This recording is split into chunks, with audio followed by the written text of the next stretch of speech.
Welcome to Let's Humanize the Workplace. Hi, my name is Vivian Acquah, and today we really have a good episode for you today. So it's about women. Show women the money. I am so excited about tonight. So that's why I am. No, I'm not going to explain it myself. I am the workplace wellness advocate, and I'm so excited about tonight. So, with no further ado, I am going to introduce something towards you. So, for those of you who have been watching Let's Humanize the Workplace for a while, I provide video content by interviewing different experts who share inspiring thoughts about humanizing the workplace. I do that on Facebook, I do that on YouTube, on LinkedIn, and as well on Twitter. But I can imagine that after working a whole day or after doing a few video calls on a day that you might not be delighted to join this session, or you might not be delighted to consume this video online, or whatever way you want to consume this.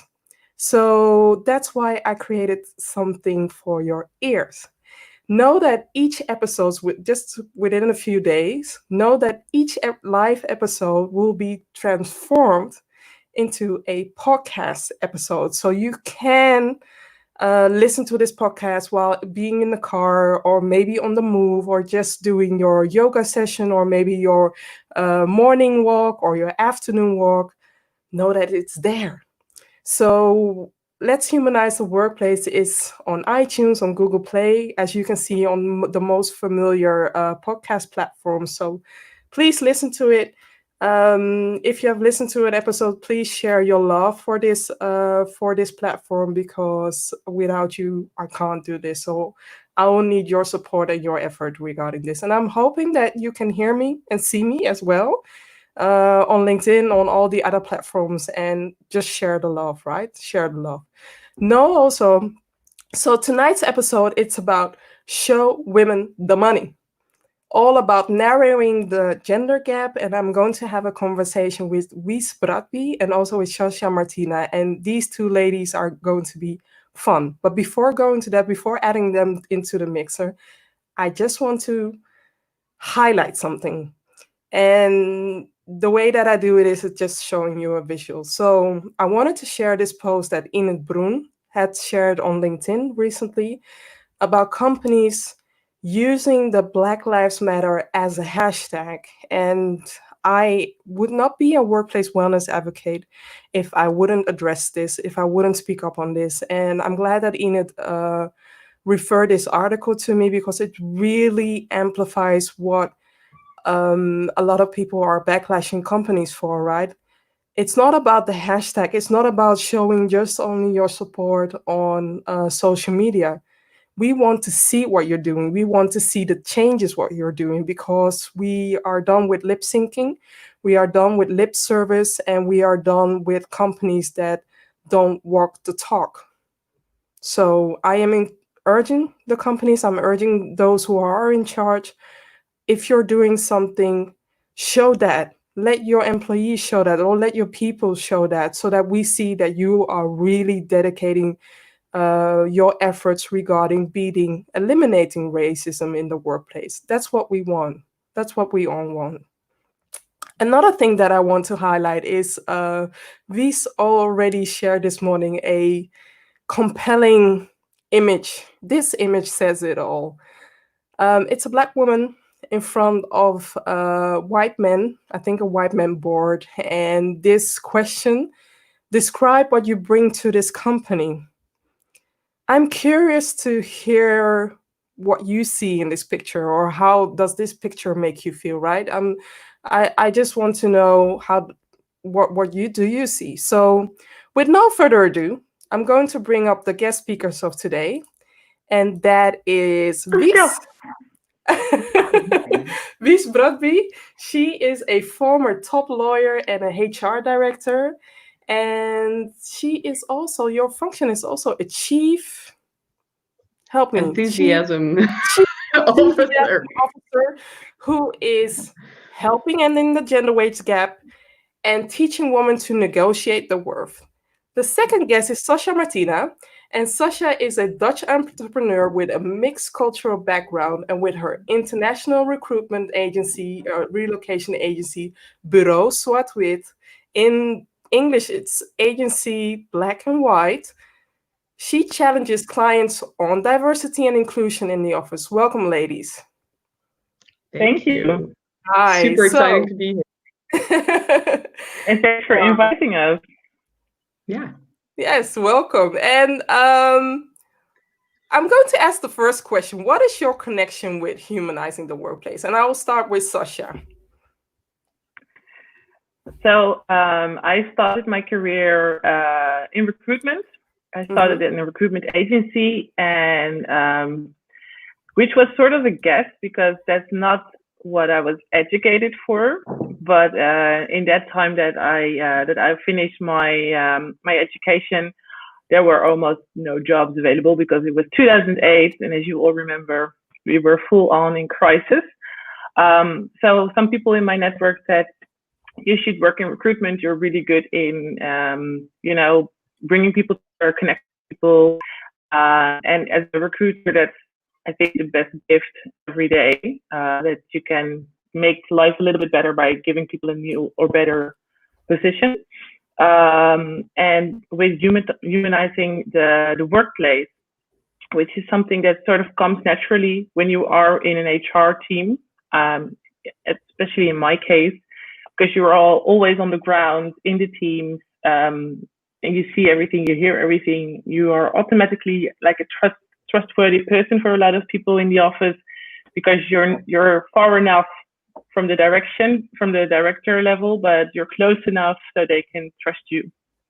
So for me, it's a very important topic, and it always been. So I have a lot of, I think a lot of good positive feelings about this.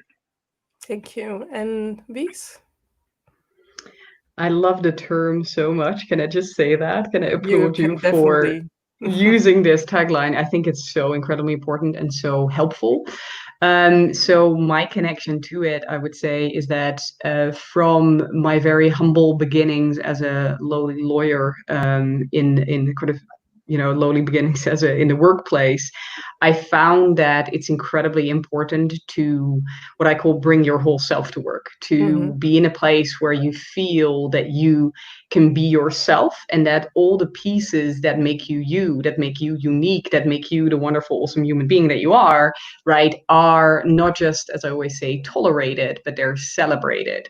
And so that's kind of become my lifelong mission, making sure that people are finding a place in the world where they can bring their whole self to work, and where that whole self is, you know, leveraged to the maximum amount, which is obviously benefiting the organization that they're working for, and it's also very much benefiting themselves, because it's way more fun being in a place where you feel like you can be yourself than not, obviously. So I'm a big fan of this idea, and I can just, it's definitely, it's a large part of my mission. You know, it's a lot of fun talking about the money, and definitely want to talk about the money, right? We often underestimate that subject, and it's even linked, I think, to humanizing the workplace. And at the same time, I always make it clear to my clients, you know, the money is just this, but, you know, the place where you spend a large part of your everyday, it needs to be a place where you feel great and where you can be great. And so, yeah, for me, that's what humanizing the workplace is about. And I'm incredibly grateful and happy that you are on that mission to be doing that. So thank super you, cool. lady. Thank you. I also wanted to share something. So I challenged Wies with bringing an extra guest speaker. Her extra guest speaker is Sasha. I have been reading into the quote, "Lift as you climb." And I'm curious about, why is Sasha your lift as you climb guest speaker? Because she's awesome, which is why, like, because she's wonderful. All kidding aside. Thank you. Although this is very much true, I'm not kidding in any way, shape, or form. Sasha came to mind straight away, I think, because of the kind of Amsterdam Dutch connection, right? I live in Switzerland right now, coming to Holland, but living in Switzerland right now. We met Sasha about a year ago. Exactly a year ago. Yeah. Yeah. at an event for entrepreneurs in Holland, or like a series of events for entrepreneurs in Holland, female entrepreneurs, and immediately struck up a conversation, if I remember correctly. And I was very much taken by the work that she does, because it's so connected to what I do, right? Bureau Zwart Wit, what they do. I'm probably butchering your story, Sasha. So please correct me. Maybe you're making it better. Maybe you're making it better. No. This is your story. This is your story. But what I felt so connected with at the time, and still very much do, is that you bring expats, you bring people from across the world that are very good at what they do, right, to the Netherlands, and then you basically connect them, right, to sort of foreign talent. I feel like I'm really doing you a disservice here. I apologize, but you're basically mediating between Dutch companies that need talent, and you are finding them in the world, right? And you're making that connection. I couldn't have said it better. Yeah, you did perfectly. Yeah. And so for me, I mean, there's an obvious direct connection with humanizing the workplace, right? And I think the work that you do is so important, Sasha, because I mean, I'm an expat myself. I've lived abroad for so many years, and what you do, I think, is incredible. I also really like the way that you do it. You are yourself. You bring your whole self to work, right? And so all of that, for me, it was kind of, Vivian, wasn't it like you were saying, can you think of someone? And I said, I immediately was on your voicemail. Yeah, you said her name. Sasha, and I was like, I'll think about other people. But and then, so it was, for me, it was an immediate, connection. I'm still super flattered that you, and also that my name popped up so quickly in your mind. Immediately. Must have done something where. It was the red lipstick. It was the conversation around the red lipstick chick. Do you remember? Yeah, it was red lipstick and a big glass of Chardonnay. I remember. Oh, okay, that sounds like a cool party. It sounds like a good. And Sasha, what did you think about becoming a Lift as You Climb guest speaker? So you're hearing this cool stuff from Wies. My son is in the area and he's entering right now, so he's just saying goodbye. Oh, hello, Kitty. Hi, darling. Hi. Hi, Kitty. How are you? Shouldn't you be in bed? Do we need to have a conversation? I'm getting some drinks as well. I forgot to pull some water, so I just asked for the extra service. Yes. Nice. So, what did you think about Wies? Giving you the kudos, but also for you to become her Lift as You Climb guest speaker? Yeah. I always have a very big mouth, but if people are lifting you up and sort of letting you ride on their success, it always makes me a bit humble, speechless, to be honest, because for me, I think the biggest compliment is somebody else recommends you or recognizes you and wants to help you without expecting anything back. And I 100% agree. When Wies and I met last year, we had like this instant chemistry, because during the first day we were in separate groups. We didn't spend any time together, and at the end of the day, we had some drinks to gather the first day, and we had this instant chemistry. And since then, we've always stayed in touch and just watch each other and help each other. So yeah, for me, that you also invited me, considered me, which is a huge compliment. Yeah, you see, I'm sort of stumbling because I'm getting very humble about it. But I love how I have not taken it as Lift as You Climb. It's almost like I'm helping you. I don't see it that way. I'm just really grateful that we're at the same level, and I'm just really grateful that you wanted to be here and that we're here together having this conversation. And I think your input is not like I'm not doing you a favor here. I'm doing the whole world a favor by hearing you. Yes, true. That's it. And Vivian, you're doing both of us a favor, right? You're doing both of us a favor. Big love, guys. We international. Yeah. We owe you as well. The conversation that I had, first of all, with Wies, after I discovered Wies after attending a lean-in event in the Netherlands, which I have to thank Melissa for, because she is my person to lift as I climb. And Melissa knows how I feel about her. So Melissa, again, this is a shout out. We love you. We love you. And I was amazed by you, Wies, by your rawness, by your savviness, by whatever you had to share. And I heard about you during the Lean In session, but I've never seen you in action. So I just shared the workshop with everybody that I knew, that everybody that had to be there. And I'm glad that a few of my people from my network attended. I'm also glad that one of them was somebody who was just embarking her career. And during that session, she shared that she got an advice from Wies that is really opening her eyes for embarking this new journey towards the adult world, right? Or to becoming a young professional. And I told Wies that everything that she shared during that session, I wish that I had that advice. Yeah. Well, that's the biggest compliment, I think, right? So don't cry. We have to lift each other up, right? This is a session about lifting each other up, and you are a secret, and I don't want you to be a secret anymore. So you are incredibly sweet. Yes. Gold, bless your heart and bless your friend's heart who was there. I have no idea what I said. I say a lot, right? You said I think it was the session. Well, yeah. But that was the Lean In session. Yeah, that was a while ago. It was fun. It was really fun. It was definitely I enjoyed that. Yeah. And yes, I do rant a lot, and it's a subject that is important, right? I will never minimize that. I always say to people, my trainings are super popular, and it's really fun because I'd like to think, of course, that it's me, right? That people think I'm fabulous. It's not me. It's really not me. I wish it was. You're doing yourself a disservice. You put in a lot of savviness. Again, you put in a lot of fierceness that every woman, and I see the both of you, right? Because I have spoken to you. I've spoken to Sasha. I was meant to talk to her just for 10 minutes. It ended up being an hour. It ended up me forgetting about my other appointment, but that doesn't matter. I was so amazed by just having a conversation with somebody I never knew, but I understand why Wies is lifting you up.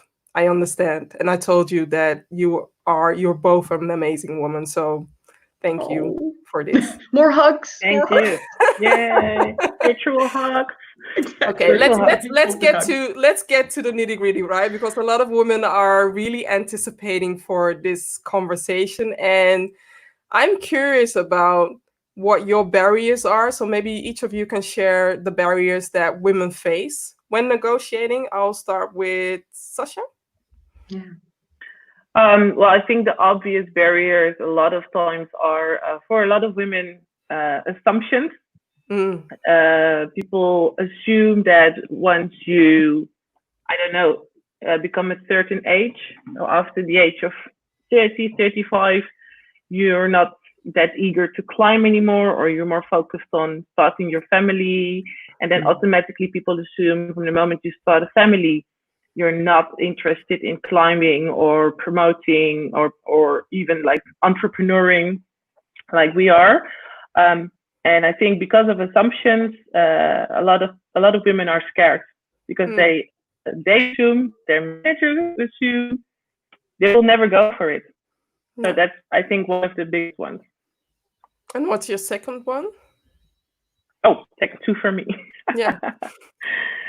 I think a second one, also something I hear a lot in my own network of women who are not as fearless as I think they should be, is underestimation of themselves, because I think that they're not good enough, or that they're not there enough, or that they will neglect their family if they go for a promotion. They will neglect their husbands or their partners, or which is sort of goes hand in hand with the assumption part for my first point, of course. And a lot of women don't thrive enough and are not fierce enough to believe in themselves. So I think for me, looking at myself, but mainly the women around me, those are the two most important ones. And what is it for you, Wies? There's a ton. I mean, You I've have only spent, this is 2. my life's work, huh? Yeah, exactly. How many hours? No, No. kidding. If I have to choose 2, and really I'm stacking on what Sasha was saying, right? Because those are very important ones. I would say if I can pick one internal and one external barrier, because that's the way that I describe it, right? We have these internal barriers that we've grown up with that make it uncomfortable, or even, they're prohibitive for us to actually have the conversation, the negotiation. And then there's external ones, right, where other people have ideas about us, and that kind of influences what we end up doing or not doing. When we're looking at internal barriers, I would say the biggest one indeed is when I'm not good enough, but then another one is simply that they don't like the conversation, they don't enjoy the conversation, they know they're going to hate it, it's not for them, and so they simply won't do it. And that, they're just not going to have the conversation because they'd rather not. Sometimes it's even that they think they don't need to, because if they just do great work, then that will be seen and recognized and appreciated, and the promotion will come naturally. It will just be handed to them, which never works, right? So there's that one. There's the kind of the internal sense of I don't want to and I shouldn't have to. My work speaks for itself, all of that, right? We tell ourselves that, which ultimately is BS because we know it's BS, but that's the reason that we, why it's okay not to, right? What we tell ourselves. And one of the external barriers that we often see is the idea that as a woman, quite frankly, you shouldn't speak up. You shouldn't ask for more. You shouldn't be assertive. You shouldn't say, I'm ready for that. Bring it on. I'm good enough. In fact, I'm awesome. And you're going to pay me handsomely for that. Right? That's a way of speaking that we have reserved for the boys. And if women do it, then we really don't like it. And we start giving them names like. Yeah, after attending your session, there were some things that sunk within me. So what I see, my son, he's 6, you just saw him. He has this neighbor friend, and when they see each other, they keep on bragging and bragging and bragging. And I'm just like, okay, did I do that when I was that age? I was told to be quiet, play quiet, sit still, etc., etc. So I am realizing how society and also how we as parents are trapped in a system that creates a wedge that already starts. That I think that's the start of the gender gap, right? Definitely. It starts very early. Yeah. And even, I mean, I'd love to be, this being my life's work, right? I'd love to say that I'm awesome at this and that, I want a different world for my girls. And yet I notice myself when the girls are loud that I'm uncomfortable with that. When they start arguing with me, I'm like, damn it, I'm the parent. You should just listen to me, Whereas I should be celebrating that, right? I should be like kind of like encouraging them. No, you can still be the parent. I do that as well with my boy, and I understand. But that fine line, right? So I often don't get it right. But it's what you were saying, right? You see it in your boy that it's absolutely fine to be talking yourself up, right? And there's always this competitive element. I'm the, I can run the fastest, and I can, I'm the best at sports and all these things. And for my girls, I often talk about the time when my youngest had a play date, and they got into a bit of a quabble, and they stopped. They just stopped the play. They'd rather not play or continue playing, right, than actually have a disagreement. They're so uncomfortable with it. And I'm sitting there, I'm looking at him like, but girls, like, just get over it. And just like, and they're like, no, it's not happening. So it starts really early. Can you, Sasha, maybe share something? I'm going to close my window because my neighbor is doing some. Is he shouting at you again? No, he wouldn't even dare. He wouldn't even dare. So I'm going to bring up the next question. And maybe, Sasha, if you can start with answering that question, and then I'm going to close the window. So continue. Yeah, of course. Yeah. Do you want me to say the question as well? Yes, you can. Okay. Yeah. So take over the show. Yeah, why not? The question is, have you ever negotiated in your career? If yes, obviously, how did you do? If no, what was holding you back? Okay, so I think it's important for people listening to know that negotiation is like a second language in my family. So I come from a family that loves negotiating whenever, wherever, especially, I remember when I was younger and we went on a holiday and we went to these little marketplaces. My mother always loved negotiating because she knew there was always a better deal around the corner. So I think witnessing that from a young age showed me that it's okay to ask for more. And I had already from my first job, I was the youngest coming into that it's really corporate environment, and I was the first one from my team to be promoted, not because I asked for it, but because I was actually doing a good job, and I had a really good manager at that point, a man that saw me and lifted me up. But then I became a manager, and everybody in the same line were all men. And then at one point, after a busy work week, we had drinks, and they were bragging like little boys do. Grown-up men still do it. They were bragging about their bonus, their salary, and I was listening, taking it in. And at one point, I was like, "This is very wrong." But without saying anything, I already heard numbers across the table that were far from what I was making. And yes, I was the youngest, and yes, I was still pretty new. I was like, hell to the no. This is not happening to me. So next Monday, I sort of barged into my manager's office and I said, listen up, you promoted me for a reason. And he gave me like a little raise. At that point, I was really, really happy with the raise. But a few weeks later, I found out the raise was basically nothing compared to what the other guys were making. And we were doing exactly the same job. And yes, everybody was a minimum of 7 years older than me. But I was like, you're doing the same job.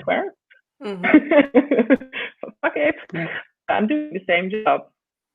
So he said, you're right. And I said, so why didn't you, give me the same as the other guys? And then he tried to, explain himself, right? These other guys are working longer for the company and they have earned themselves longer and blah, blah, blah, blah, blah. And then I said, well, I have to think about it. And I will come back with you because I think I should get at least the bare minimum the same as they have or even more. And then a few days later, I went back into his office and I said, so have you thought about it? I have thought about it. And he said, so what is your conclusion? I said, well, my conclusion is still the same as Monday. I think you should give me the same. He said, what else? I said, or else I'm going to look for another job. And then he's like, oh, okay. He wasn't expecting that. So the next Friday after that, I got an email that they were giving me the same pay raise as the other 3 managers, male managers. And this was my first job. I think I was like 22, 23. Wow. Nice. And I tell this story a lot as well to when I coach and tutor junior entrepreneurs. I still consider myself a junior. So when I talk about junior entrepreneurs, I'm like, must be baby embryos. Stop it. Yeah. But I tell this story a lot because I think it's important that it doesn't matter because people tell you you're too young, you're too old, you're not educated enough, you're overqualified, you're underqualified. And so there are so many excuses in the world. If you know that you're good, you're going to make it a success. And if somebody doesn't appreciate your work, it's time to leave. Yeah. It's time to move on. And as a recruiter, I have these conversations as well weekly with candidates, people that are sort of stuck, right? They know that they're good at their job, they're scared, switching. And when I tell them that, oh, you can probably make this and this figure if you would have a conversation with another organization, sometimes they're struck. They're like, what? Yeah, this is your market rate. You're working way below your market rate. So there's 2 things you can do. You can talk to me, and I will give you a new job. Okay, and so after today, your agenda will be full, right? After this. I hope so. I hope so because I think everybody deserves to get paid what they're worth. Yeah, true. Yeah.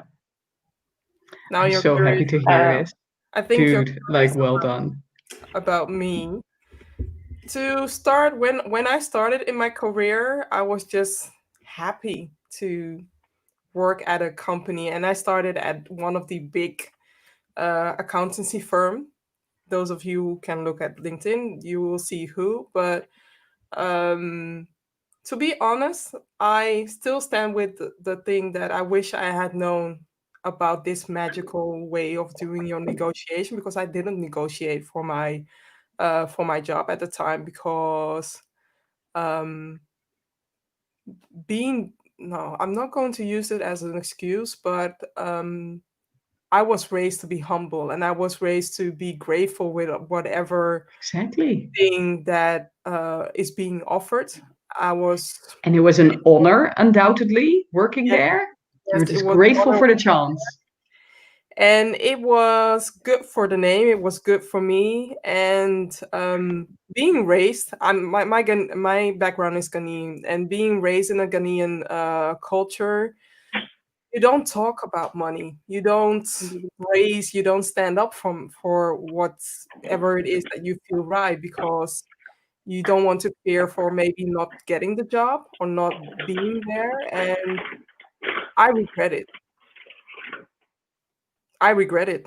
I Of definitely course. regret it, because it's the starting cycle of me continuing in this cycle for a long time. But being an entrepreneur, also a few years before that, I got to see the cycle. I got to see where male colleagues were getting more money. And I was just like, why are they getting more money whilst I am overcompensating with the things that I'm doing? And I didn't feel fair. It didn't feel fair. I ended up getting the bonus. I ended up getting a salary increase, but that's also the time where I was being judged by some kind of a invisible rule, because we gave you a rise, now we want to see you rise above the bar. And I was just like, but I was already doing that. Yeah. What more do you want from me? And that's Mm. when the microaggression started. Mm. That is very Yeah. good. Yeah. That was Do you have stories some are examples of those? Because it's always so the concept of microaggressions, I feel like a lot of people, Mhm. boys, don't Mhm. understand quite what that is Yeah. ultimately. So to put it visually, I explain microaggressions as being hit by killer bees on a daily basis. So little comments, little snarls. It can be racial comments. It's hard for me to talk about this, so I wasn't expecting me to share it, but I am writing an article about how to dismantle racism, sharing a personal story. And if you get stuck by a bee, and especially a killer bee on a daily basis, that's how I see racism. That's how I see the hurt through my 20 years of being in the professional work field. And it isn't easy. And what makes it uneasy is the fact that I don't want my son to endure this. I don't want my son to go to the same journey that a lot of people of color go through. Yeah. And I want it to end. I'm Hell gonna go yeah. over to Wies, because I don't want it to be a crying episode. And I do. I know I need to let it out, but I process things in my time and in my way, and I want to continue. Sure. yeah. Sure. But Thank you Vivian, for sharing though. You. I do think you it's so Oh. important. You go, Sasha. no? Because I think I can see myself very much in what you're just saying, Mhm. and you only have to say yes or no, so you don't have to explain further. But do you also think that comes from a place of pride? Because on the one hand, you said I've been raised to be humble and Mhm. grateful, but on the other hand, I see that a lot of people from um, whatever mixed black community also have a really big sense of pride. Yeah. So you You don't want to. Yes, I can definitely. You can call it pride, but it's resides in the middle of being pride, but also being not sharing your dirty laundry, not Yeah, doing that. So it's Yeah. residing somewhere. yeah, somewhere in between. Yeah. Yeah. Yeah, yeah, I 100% feel that. Yeah. And that's why sometimes it's I think it's even maybe even sometimes tougher. Well, I never like the competition part of it because I think everybody struggles in their own way. As a female, and I think as a black female, we sort of have the double negative already up Mm-hmm. front. So we have extra to prove. That's Yeah. how I always sense it, especially in the business, you know, in the business world. You're a female entrepreneur, or you're a black female entrepreneur, or Mm-hmm. colored, whatever, name it. Yeah. You already have the feeling that you have to double prove yourself even before you have said one thing. Yeah. I totally Yeah. agree, and that's why the image that we shared this morning was I am that woman who's sitting in front of all these men being judged, and then being asked, what is your magic? What are you going to do for our company? So I really saw that. No, I really saw that, and it was just like you were. It's just like you were striking a chord. So so I think that during this session, and we are now, a lot of people are now demonstrating when it comes to racism, when it comes to diversity, and people standing up for people of color. um, know that a lot of people have been hurt, and I want to do my best by having these discussions, so that these discussions for me is a healing. It's therapy. It's therapeutic. It's something that I need to address, but also I know that a lot of people who are watching also need to have this conversation. Um, so I just want to share. Nadine is sharing. Let's call them macroaggressions. I totally agree. I Fair. totally agree. I totally agree. Yeah. And Angela is also Yeah. watching. Thank you, Angela. That's my partner in crime. So what you have, Wies, what you have with Sasha, Angela is my partner in crime. So thank Hey, you. Angela. Woo! Love it. Okay, Love it. Wies, what do you have to share regarding your fabulous question? I can talk about this. I just want to kind of stack on what you guys were saying now, Mhm. because this is obviously big on everyone's mind, Yeah. right? And I think you're absolutely right. It is a very important conversation to have. And I am learning about that extra layer, right? Mhm. Because I feel like as a woman, indeed, I mean, it's not I feel, I know the research is very clear on this, right? The biases that we have against women. It's not just men, although obviously that is where it's coming from, but against women, right? And then this, maybe I'm diminishing it, but I'd like to say this extra layer, right? Mhm. That Black women or women of color then endure, for being Black Yeah. or being a person of color, right? That is something that obviously I do not know about. I know the stats, I know the research, right? But I've not experienced that myself. So honestly, my heart goes out to you. And the microaggressions, being ultimately felt as, or the impact of them being macro, Yeah. right? I'm hearing you. um and with that said, and everything I'm now going to share about being a woman, and the barriers that I have endured, kind of like, it's like, yeah, whatever, not so important, but I guess they all matter, right? We all have our Yes, own journey. And it's equally important. Yeah.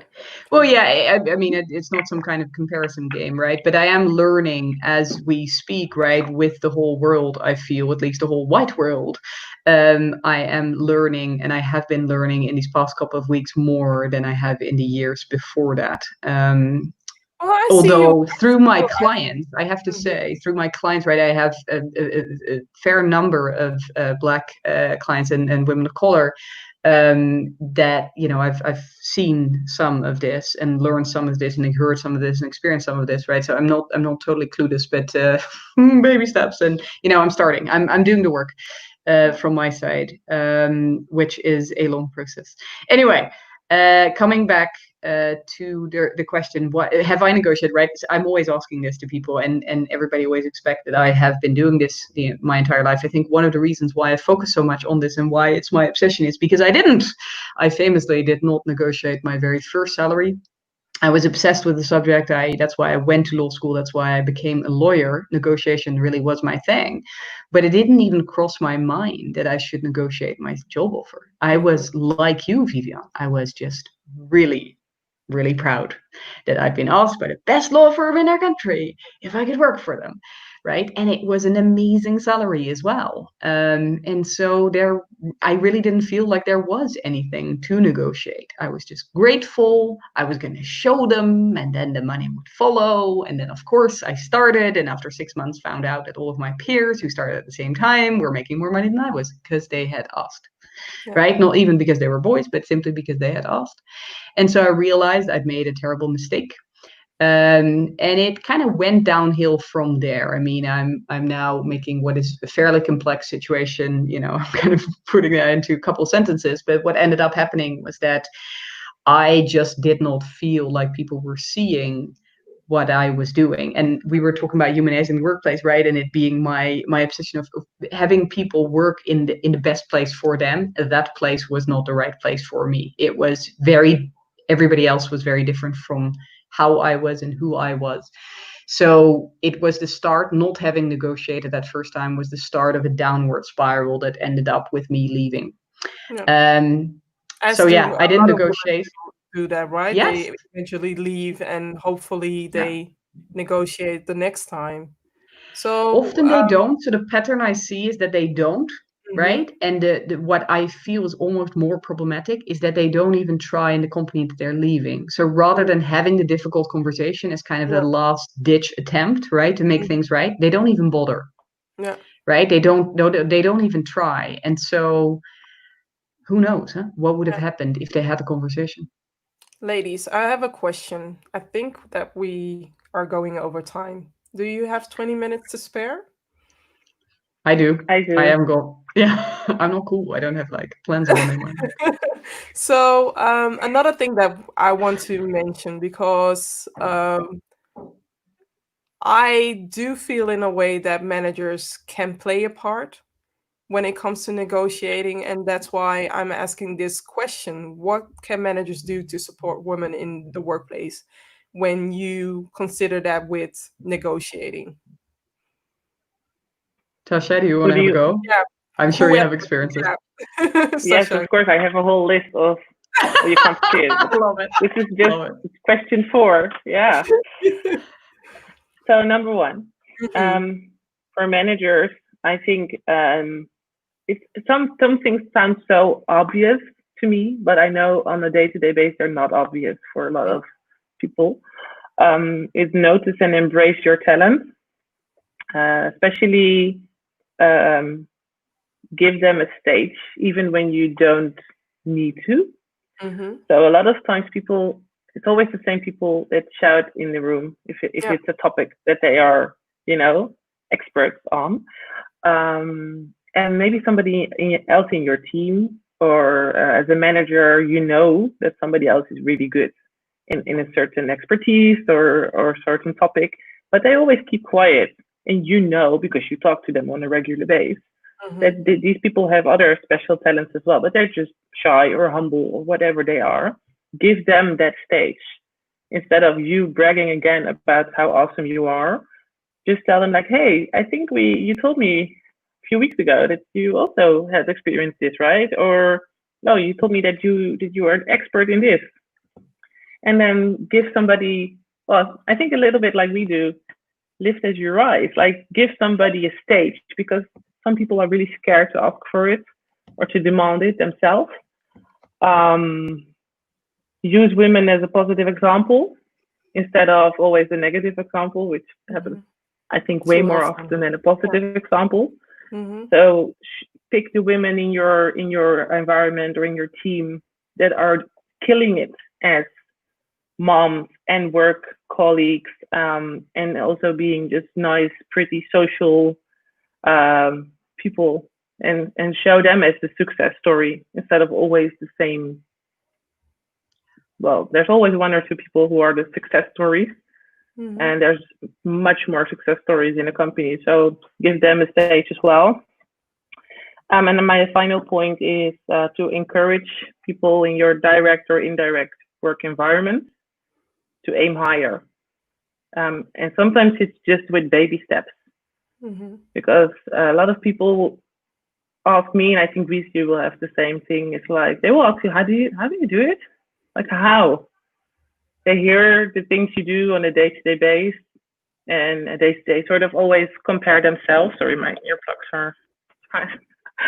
They compare themselves to you. So they ask you what you've been up to, then you tell them your story, and then they are amazed, and they automatically assume like, this is either she's bragging or this is not for me.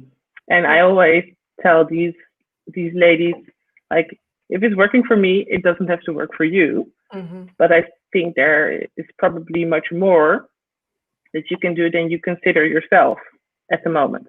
So just take a little baby step, right? If you go to, so I've been asked to speak at a few women entrepreneurial sessions, which is women who are in the really early stage of, they either have an idea, but they are scared, or they think they don't have time to start up for themselves. And I always get the same questions there. Like, my husband doesn't approve, or I don't have time for it because I'm working and I have 2 kids. And then I just say, yeah, I did it. So if I can do it, you can do it, right? I'm not a genius. I'm not a guru. It's just a matter of, if you believe in something that you're really good at, just do it. And you don't have to resign from your day job and start up full time. That's what I did, but I don't want to say that's the best advice I can give people. But start a side hustle, right? Cut their hours from 5 days to 4 days, and that one day use it as a sort of a starting point for your new business. Because if you believe in it, it will be a huge success. But it's just a matter of helping others aim higher. So it was supposed to be a short answer, but it turned out to be quite long. Sorry. I'm listening. I'm listening. Useful. I am listening. I'm listening. And Wies? I mean, really building on that, right? But I would say, and actually building to on your earlier point, Sasha, of people making assumptions about women, right? So, as a manager, don't be stupid. Don't make assumptions, right? It was one of the partners that I used to work for that said, assumptions are the mothers of all. Apologize for my language. And that's something that I will have tattooed on my forehead one day, because the truth of it is deep, man. Holy crap. And so don't make assumptions, right? Don't assume that your women will be the same as the boys and will be shouting top of their lungs that they are ready for the next step. Have the freaking conversation. Like, that's your job as a manager. I feel deeply compelled to tell the managers in this world, and that's just everybody who is responsible for other people, right, in their company. It is your job. Like, the very job description of a manager is, or at least should be, to make your people do their best work. Do your job. Yeah. Make them do their best work. How do you do that? If they're not telling you that if they're not kicking. What happened? I lost you guys. I lost you. If they are not kicking, I lost you. I lost Am I you getting as really well. good? It's a good freeze of Lee. We're back. It was really a cliffhanger. If they are not, and then. Oh my goodness, I have no idea what I said. If they're not, if your women, right, are kicking ass and they're not talking to, like, go and find out how they, how they can kick ass. Go and make it your personal mission to get the best out of them. That is your freaking job. Do your freaking job, right? I really feel like people should take that responsibility very seriously. Have the conversation, have the difficult conversation, the potentially difficult conversation. Actually, I find a very vast majority, it's not a difficult conversation. You're asking, how can I support you in doing your best work? Are you still doing the work that you're excited about? Are you doing things that are slightly uncomfortable, but cool, right? Just have those conversations. So really speak with your women directly on the basis that they might not be doing that yourself. I mean, this also applies to, to some of the guys, right? Not all of them, because you have the ones that will be shouting. But you'll know the ones, you know who the ones are, right? And so have those conversations. And I would suggest, I always have to make the slightly controversial point that it makes business sense to then not just ask them, how can you do better work, but then to also reward them for that work that they're doing fairly. So they haven't asked you for more money, but you're, yes, I got it. Yes. Thanks, Vivian. Love you. So no, but have the, even when they're not asking for it, offer them to pay them fairly, right? Compared to, what you're paying your other people. And people go, well, but that makes no business sense. Why should I just proactively give my people more money, right? It makes business sense. I can do the math for you. It really is very simple. If your women leave because they are unhappy with, the setup that they have, because they're finding out that their male colleagues, probably male colleagues, right, are making more money than they are, whereas they're not kicking as much as you are, they might have the conversation with you if they're cool and funky like Sasha. Not everybody is as cool and funky as Sasha, and they won't have the conversation. What they'll do is they'll freaking drop out. And they either go home and stay with the family, just do, being the cliche that the world kind of still, in Holland especially, if I can say that, sort of expects them to, or they go to the competitor. Either way, it sucks for you because you're losing a lot of money. Here's how that works. And I want to add on something. We have social media. We have networks. We talk. Women talk. We find platforms. Maybe the women will raise a platform. Let's humanize the workplace to do so. And then blast it all over. You're making a very good point, Vivian, that even when they don't do that, right? And the world is becoming a lot smaller, exactly because of what you're saying, right? Social media is well, as we're seeing also now in the last couple of weeks, right? People are being blasted, or companies are being blasted. But something that nobody ever freaking thinks about and is incredibly important for a business is ultimately what a company makes, the company bottom line, right? What are they making every year? And one of the largest costs that nobody ever talks about, and this has now become my life's mission to share this with the world, is the cost of attrition. So people leaving your company cost your company between 100 and 400% of that person's annual salary. That tends to be a shit ton of money, right? And so if you can do the math on how many people leave your company, you can run the numbers for yourself, right? I don't need to do that for you. But even if you take a very conservative estimate, which would be that it's 100% of that person's salary, right? And how that works is that it's not just recruitment. I mean, Sasha, is not cheap, right? I also don't know. Cheap. But, so recruitment, onboarding, training them, lost network, downtime between, having people there. And it takes at least 1 year to get that person up to a certain level, right? Yeah. It's expensive. And it takes at least 3 to 4 months to find maybe suitable replacements. And that's when you're in that's when you're in a lucky field, because being in the tech field, the tech have a hard time with finding the right talent, right? At the moment, 6 months, 1 year, maybe 2 years. Oh yeah. Well, there you go. Easily. There you go. Then even a women in tech. Wow. Yeah. That's like an exotic species. Yeah. Exactly. So my point is always, right? It's incredibly expensive, whichever way you slice it. It's incredibly expensive to lose good people. Yeah. And they will leave when they get pissed off. Yeah. It's not, it's not sustainable to be consistently unhappy, to be consistently feeling like you're not seen, you're not valued, etc. So they will leave. It will be much more expensive when they leave than just to have the conversation with them and say, let's hike you up to what would be fair. Yeah. Right? It's even if that's 20, 30, 40% more salary, it's still a lot less than 100 to 400%. Yeah. So that's my best advice to all the managers in this world. Have the conversation. I know Have a that one conversation time that and be it. when I left a company, within a few months, let's say 4 or 5 colleagues left the company Yeah. as well, Wow. which can be a painful loss for the company Yes. I because, mean, yeah, yeah. the I whole am a team can social be, you I know. am a social person, and the once I left the company, a lot of people were just like, "I don't like it No, we're anymore. done. We miss you. Yeah. There is something going on. I have to look further. I have to do something." So I can definitely sympathize with what you're saying. And going to the next question. So, what would you say to your younger self? And that can be 10 years, 20 years, 5 years, This was, 10 I years. 40 thought this years, was a you can really say nice it. question.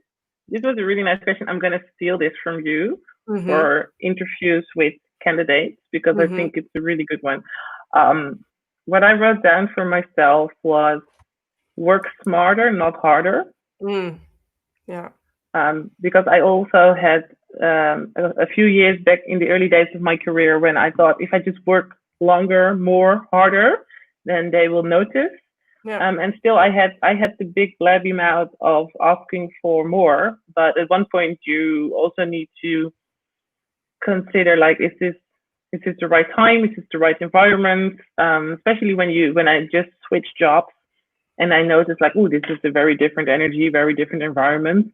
I need to sort of first feel the water, feel the environment. If this is a place where I can just do the same trick I did in the first time. So I haven't always been successful with negotiating when I thought I was worth much more. And what I did was just work harder and expect people to notice. And the people will notice, but not the right people. Yeah. So work smarter, not harder. That's something I would give myself. And it's okay if you fail. And it's also okay to ask for help because Isn't failure doesn't. Yeah, you say it, and I will add something. You say it, yeah. No, failure doesn't equal is equal to being a loser or losing. Mm-hmm. You learn from your failures. That's what we teach our children. It's what I tell them. I think very very often. Like it's okay if you make a mistake. It's okay if you don't always have a 10 or an A plus for your schoolwork because now you know what you've done wrong. So next time, think about it so you don't make the same mistake again. So it all sounds so easy, but on a day-to-day level, you see that adult women, but also men, but I think we're mostly talking about the women, of course, they see failure as a big problem, and then they will never try again. Also, if they have asked for more money or a better position, and the first answer is no, then either they get so disappointed and insecure that they won't ever try it again. And maybe it's just because they haven't been listening to Wies. Or it's because they just caught their manager in a shitty day. Sometimes these things happen, right? You walk in, you want to have a good conversation with your manager, and he's just not having it, or she's not having it. Also possible. Then it's okay to leave it there, come back in a week or two, and have the same conversation again if you're not happy with the end result. So that's something that I'm teaching my girls already, and they're 6 and 2. But I'm teaching them it's okay to make mistakes, it's okay to fail, as long as you try again and try better next time. Yeah, I totally agree. My son is at he's on a school which is similar to Montessori, but it's not called that way. And he's also 6. And 2 years ago, he called us out, saying that we are having a fixed mindset. And I was just having a discussion with my partner, and I don't know what we said, but what stuck with me was, "You have a fixed mindset." I was just like, where did that child get this? Because it took me a long time to know about the fixed mindset and the growth mindset.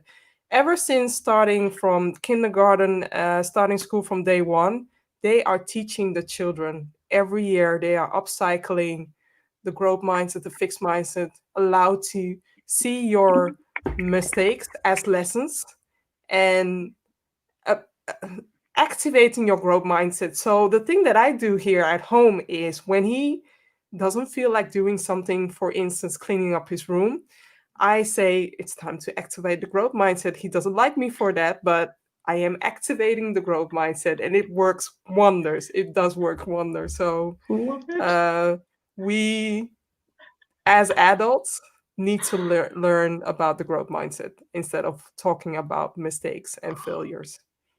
Yeah. Oh, love this. Love this. I'm gonna do this as well. My children are literally like, what are you on about? They know conceptually, or my eldest one does at least. I know, but it's definitely not internalized. So it's something to work on. God, thanks for the inspiration. You're welcome. You're welcome. And you, Wies. What was the question again? What would you share? What advice, right? Yeah.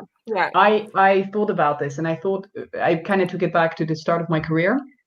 And I would advise myself and actually the whole world to, rather than doubting yourself and trying to fit, be a square peg in a square hole, or actually, being a square peg in a round hole, right, where you're not comfortable, it's not working, it's not natural, it doesn't feel good, it's there's nothing wrong with you.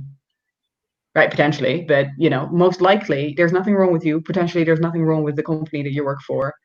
Go and find a place where you are a round peg in a round hole, right? Where there's that natural fit, where there's this overlap in what your magic is, what your special, unique, contribution to this world is, and what that organization needs. Yeah. So, don't doubt yourself. Just go and find a place that fits better, basically, where they appreciate you and where you feel comfortable and where you can bring your whole self to work, rather. So I think that if I had heard that before, that would have prevented a lot of heartache, I think, in my particular case. But then you case. wouldn't be doing what you're doing now. That's an interesting thought, right? Yeah, it's I think it was Steve Jobs who said, afterwards you can connect the dots, and in my career I can definitely say that that's happened. And it's not like I'm regretting things massively. I just think things would have been a lot easier if I'd learned them before. Yeah, it's definitely helping me now every day to get very shouty about this subject and try and help as many women to actually get there. So yeah, it's helping me now. I mean, what I would share to myself, which is in a way piggybacking on what you shared, Wies, is knowing thyself. Know thyself, because I've been in a situation, multiple situations where I was bullied, and I began to believe my bullies. I began to think that I wasn't worthy of myself, which left a scar, which left a mental scar, but me speaking up, like I shared in the beginning, this platform, this stage, what I'm doing now, I am an ambivert. So I switch on and off from time to time because I'm still that Vivian from before, but I'm also a new Vivian. And my son activated something within me to advocate for others, to advocate for myself, to speak up for the injustice that is happening. But instead of, doing that on a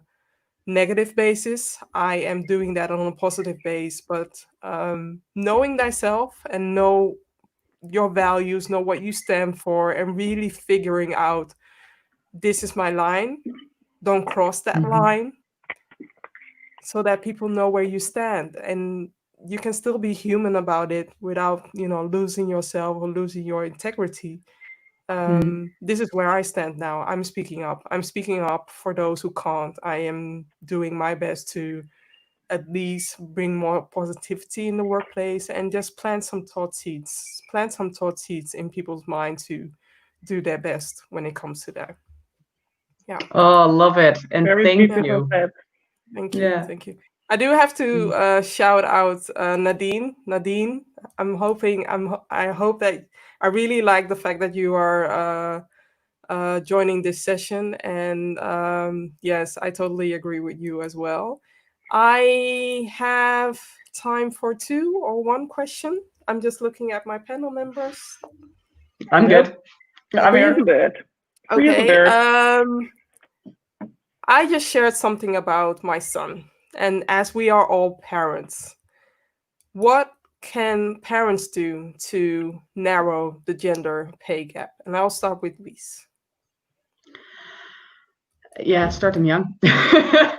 Start having, so if we're talking gender pay gap, right, we're focusing on teaching our girls to negotiate. And I would suggest that you celebrate it if in your you see that behavior, right, in your girls, that you encourage them to speak up, to have these conversations.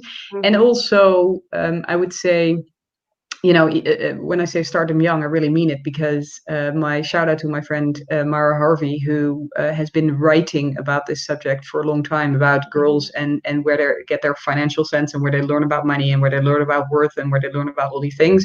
It starts so incredibly young. Like, we're really talking like tiny kids, like 4, I think, they start making already a difference. Anyway, it starts really young. So when you have kids who they do, I don't know, they have babysitting jobs, whatever, right? It's one of those classics. Encourage them to do research. What should somebody earn? Encourage them to actually then come out with, you know, an ambitious number, and ask for that, and, you know, have the conversation, basically. Because if you're successful at doing this, at least in taking yourself seriously, taking that job seriously, taking the people that you are babysitting for seriously, you're starting that at, say, what, 14? I don't know how old people, I think I was about 14 when I started doing that. Then when you're 21, 22, 25, and you are, you know, starting in your first job, it will come a lot more naturally. It will be a given that you are doing this, right? So start the conversation. I think also have the conversation around money. I think a lot of people have what I call money stories. Like, they have a discomfort around the subject.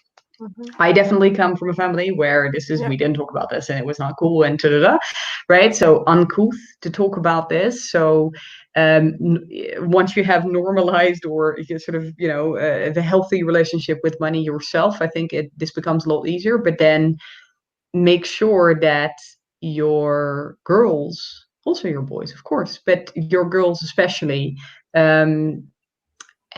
sort of, you know, encourage that healthy relationship with money, see the value of it, see the importance of it. I'm not spending all the money on bags and all the nails and the shoes and everything. I mean, that's the bigger lesson of being financially independent, right? The importance of that. For me, that's an incredibly important subject in my life, and something definitely I want to encourage my girls to be at. And now we're going, you know, a bit further, but I would say start young, start normalizing money, and talking about money, and talking, you know, like, it's an okay subject to talk about, and very much encourage them to have these conversations. I do tell my daughters, give me a good story. Like, they will ask for something, right? Can I have a play date with such and such, or can I have a sleepover with such and such? And it's incredibly inconvenient, and I kind of don't want to, but I always tell them, give me a good story, give me a good reason, right? I want to encourage them to bring arguments to the table. And to actually, you know, advocate for themselves, basically, for really small stuff. But I can see their little brains whirring, right? And I can see how they're getting into that mindset. And sometimes they have a really good story, and sometimes it's complete and utter bullshit. I'm like, I'm sorry, this isn't working for me, girlfriend. You know, it's not happening, whatever they, you know. But I base it on the strength of their story, right? I base it on the strength of their argument. And I hope that works. No research it's sort of results yet, but I hope. And you, Sasha? I think I have like 99.8% the same thing written here as we just said. So I'm gonna tack on your answer. The first thing I said was teach them young. So which is basically the same. But I think it's very important. Yeah, we both have 2 girls, and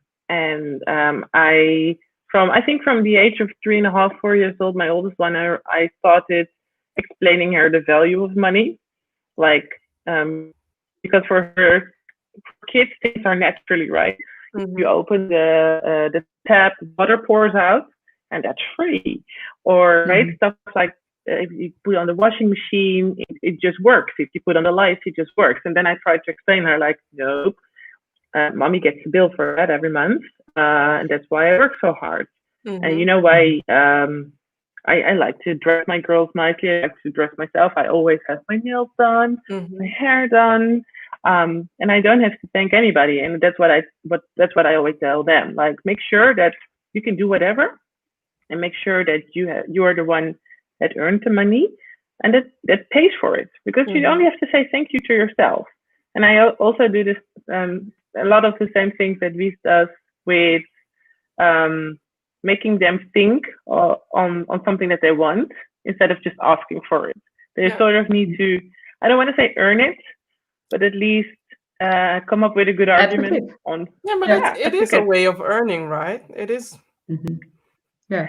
Oh yeah. So she said I want to have an allowance because she has her big example is her niece, but her niece is 14 and she's 6, right? And her niece is getting an allowance. So she said, I also want an allowance. I said, do you know why she gets an allowance? Because she needs to work for it. And she said, like, oh, I'm willing to work for it. I said, okay, it's fine. If you make sure that your room is always tied up, and you help me sometimes with the dishes, and you help me with cleaning up in the evening, then on Sunday I will check if you did a good job, and I will give you a little allowance. And now she starts learning the difference. So before I could give her like 10 cents, and she was like, yeah. Now she's like, that's not enough. This isn't working for me. And you're like, yes, good. Let's have a conversation. Yeah. He was like, last week you gave me 50 cents. I was like, oh, did I? She's like, yes, you did. I was like, okay. So it starts young. And the second thing for me is to set an example. To not only be so she's in a class where most of the moms are without being too negative, like either not working or they have like what you expect from moms in their 30s jobs. Yeah. What's that then? I'm confused. Well, she said like there's nobody from her class. All the mommies are like, I think 70% are stay-at-home moms. So they pick their kids up during the day. They don't have business meetings or business calls, especially not in the evening. And then she said, like, why don't you pick me up in the middle of school, right? So in the lunchtime. And I said, I don't have time for that because I'm working, babe. And I had to explain to her, like, yeah, your mom has made a different choice because she wanted to start up her own business, and that means I can't pick you up at 12 o'clock to have lunch together, but we can do a lot of other cool stuff, right? Because you get a lot more financial freedom, and we can go a lot on holidays, and as an entrepreneur, you can sort of create your own working times, but in the end, you can't always do that. And a few weeks ago, she said to me, Mom, when I grow up, I also want to have my own business. So I was like, mission completed. Girl. That's the mic drop. That's the best. I think, but seriously, I think this is such an important point. It's not just mama has to work. For me, it's really important that, because I have the same conversation, right? And my kids go to international school. I mean, I'm the only, I'm like, the enemy, right? I'm Satan, basically. And for me, it's really important to say that not I have to work. I choose to work, and I freaking love it. And I do important work. That's what I tell them. And, it matters, the work that I do. I choose it. I love it. I'm good at it. And I help people a lot, right? I want them to have this really positive association with doing that, not just I'll miss you so much and I love you so much and I'm really sorry that I can't do it. Hell no, and I love them. God, I take a bullet for them, right? No questions asked. And this is also really important. And I want them to have that idea of work, and not just for the money, right? But it's important to contribute to the world, and you can do that in many different ways. But if you choose to do it through work, and I mean work outside the home, work, in the context that we're talking about, then we don't have to apologize it. We don't have to feel sorry for it. It's a great thing, right? Everybody, I don't judge others, you do you, right? What's working for you, me, but I'm not accepting any judgment. And I definitely don't want my kids to feel bad in any way for themselves or for me, like they're suffering. I'm like, hell no. We're very lucky. I can totally relate to what you are sharing, because I'm one of the few entrepreneurs within Orlando's, or parents within Orlando's class. And in the beginning, when he started school, I really felt judged, because I am not the person who goes to the zoo trips or the other trips, or etc. etc. I do make an effort to help out the school from time to time, but sometimes they have these crazy times, crazy days, and I already have appointments, and I'm just like, he has two parents. I can join, and my partner can join. Doesn't mean that I can always join at every occasion, because also referring to what is happening during this lockdown, a lot of women are saying goodbye to their work or minimizing their hours, because it falls on to them taking care of the They take the kids. And brunt. I'm just calling out, saying this shouldn't be, this is BS. This shouldn't be, this new normal. Why should a woman sacrifice her career for just this? Yeah. Couldn't agree more. Can I give a quick tip on this whole sort of defaulting to the mother? When I changed the default telephone number that the school held, right, for when something's up with the kids or to my partners rather than mine, everything shifted. When they're sick, they call him. Yeah. Right? And that suddenly made a difference, because he then got a call and then realized, hey, this really sucks, right? That being called in the middle of the day and having to shift around your entire day. And I haven't done it so that he will then always take it.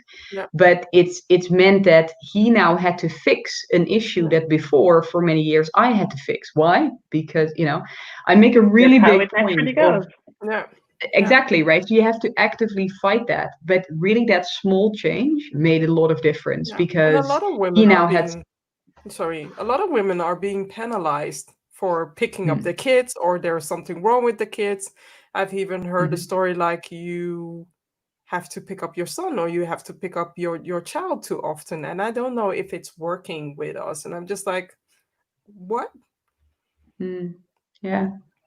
Yeah, it's such I mean, this is this trap, right, that a lot of women fall in. And this goes two ways. So it's both the societal expectation. There's definitely a lot of this comes from what other people think. Other people think that the mom should be the first port of call. A lot of people think that, or, expect mothers to, show up for these trips, and for fathers, they don't even worry about it. The other way around, at interviews, they'll ask you here in Switzerland, seriously, you just get the first question that you get is, do you have children and how are they being taken care of? They will never ask a dude, they will never, but they'll ask a woman, right? So it's the societal expectations, but then it's also an internal thing. And that's kind of where I often fight with women, and I try not to judge, but then I get into fights because people are judging me, right? Is kind of having the internal conversation of, to what extent do you think you're the better parent? To what extent do you personally think that you should always be there, and that, when the child is sick, they need me? It's like, I know that I'm not a better parent than my husband. In fact, he's freaking awesome, and I kind of mediocre at best.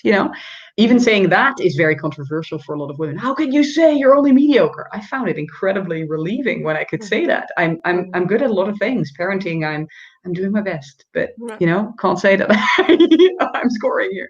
So it's the having the sort of internal conversation almost, and being okay yourself with, not being the favorite parent or not being the default parent. That's also something that I think a lot of women, if they are really honest with themselves, that there's a lot of work to be done there, so to say. I totally agree. I think so as well. Definitely. Going to the last question. This is definitely the longest episode that I ever done. So, what is your wish For 2025, no, I enjoyed it. What is your wish for 2025 when it comes to humanizing the workplace and women taking their seats at the table? And I will start with Sasha. Well, I think 2025 is around the corner. And I hope that by that time we don't have to have these calls anymore. I really hope so. But then women need to sort of rise together, stand up together, listen to each other, don't judge. Like we just mentioned in the previous example, it's what happens a lot when you step up or you show that your family chose a different route, that people judge you or assume things again. So I really hope that there will be these turning points, which is maybe a little bit similar to what's happening right now with the Black Lives Matter movement. But I personally now have the feeling that all of a sudden it feels like something is really happening. Something is changing. I feel supported. I feel heard. So maybe something painful has to happen first before that actual change is going to come. And I'm waiting for a lot of things. I hope by 2025 we have a female president in the Netherlands. I hope by 2025 there's a female Black president in the USA. So I have a lot of dreams and hopes, but I think baby steps. I hope that women are going to ask each other for help more instead of judging each other, and take each other by the hand and say, like, I'm going to help you. I'm going to give you that last push to your next stage, and then it's your turn to give somebody else a push. Lift those as you climb. Yes. Yeah. Exactly. Yeah. And these? Yeah, I mean, I can't say it better. Very much what Sasha is saying. I think this question has really taken for me on a new meaning in the last couple of weeks with everything that's happened in terms of Black Lives Matter. So if you'd asked me many weeks before, I would have really pushed for, gender equality. And now I'm just adding on top of that, because obviously this is what we want, that also racism is, taken out of the freaking equation. Like, it's just, it's just, I really hope that by 2025, we're looking back and we're going like, collectively, like, can you imagine? Do you remember that world? It's almost like, I was joking this yesterday at a meeting here with people, right? We've had a pandemic and the whole world has been upside down basically for the last couple of months, right? So I was saying to them, do you guys remember? Do you remember, when we were meeting live, that was a normal thing and you didn't even have to think about it? I hope that in 2025, we're looking back at institutionalized racism and, casual racism, all of it, right? All the shapes and that happen, that we look back and we go, Jesus, do you remember? Wasn't that insane, the bullshit that we put up with? You know what I mean? And that it's just like, it's like smoking, right? We used to smoke everywhere in the street, whatever. And now we're like, that was insane. We had smoking in trains, you know what I mean? Or like in planes. That it's just, right? And now you're like, what the heck? And I hope that it will be the same then. It'll be the same for racism, and obviously gender equality will be like the new normal. And I think the kind of the tack that I'm trying there, and that I hope will catch on and will kind of be a catalyst to some extent for all of this, is what we were talking about earlier. It's not just the right thing to do, the morally right thing to do, the principled thing to do, right? To care about women as much, or to give them the same opportunities as men, to give people of color the same opportunities as white people. It's not just the right thing to do, but that people go, it makes business sense. Like, there's cold hard cash at the end of this, right? At the end of the right decision. And the reason why I do that, the reason why I feel that way, is because they haven't really done a shit ton, for all the moral and principled reasons, right? It hasn't quite taken off as much as it should. I feel like when the conversation goes into the direction of more diverse boards deliver better results, you see all these white men, you see them sitting there and going, yes, yes, yes. but they're not freaking doing it. You know what I Yeah. mean? Like nothing is changing still. So I hope that by that time they'll actually realize, wait, there's money?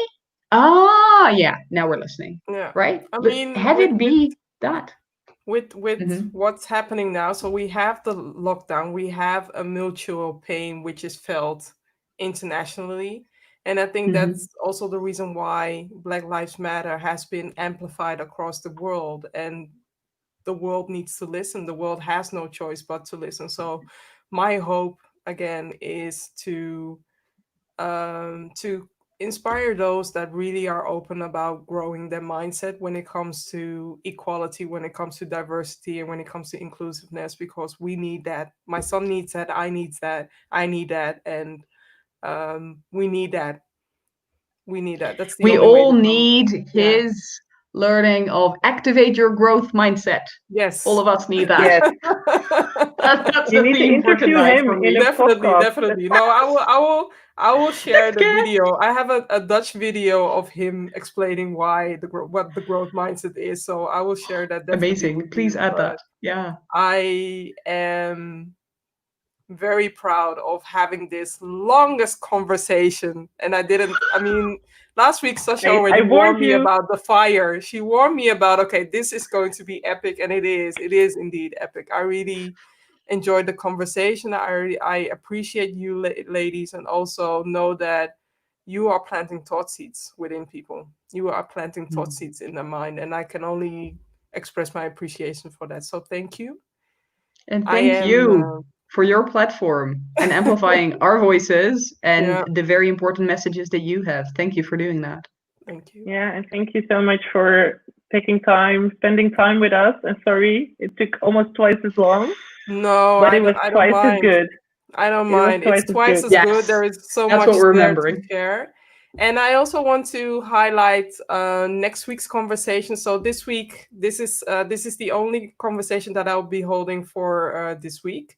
And next week I have another conversation which is about the future of inclusive design, which is a Nice. very interesting topic about how you Yeah, can add in inclusivity through design, workplace design. So stay tuned, and otherwise, I'll be watching. I will see you next week. And until that time, this is Let's Humanize the Workplace. And till next time, bye. Thank you. Bye, girls. Thank you. Thank Bye you. bye. Don't switch off yet. Thank you so much.